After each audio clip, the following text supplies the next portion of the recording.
Haunting delivery gone wrong. They say the woods keep their own secrets, but I always thought I knew every inch of this mountain. Delivering groceries to remote cabins is a lonely job, but the silence never bothered me, until last week, when I got an order from Cabin 19. It stood out, not just because the cabin had burned down 3 years ago, but because the order was handwritten, tucked inside an envelope that smelled faintly of smoke. The note on the back said, "Please, don't leave. I need company." Curiosity won over common sense. I loaded up the groceries and hiked out, past where the trail thins and the trees press in close. The clearing where Cabin 19 once stood was empty, just blackened earth and a twisted stovepipe. But the strangest thing was the footprints, almost fresh, circling the foundation. My skin prickled.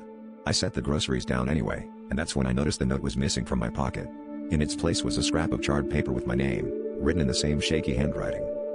I heard something move behind me, but when I spun around, the woods were empty. I tried to leave, but every step took me deeper into the trees.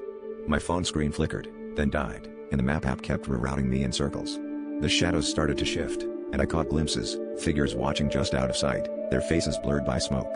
Above it all, I could hear a voice, whispering from somewhere in the ashes, "You said you wouldn't leave." Now, the sun never rises here.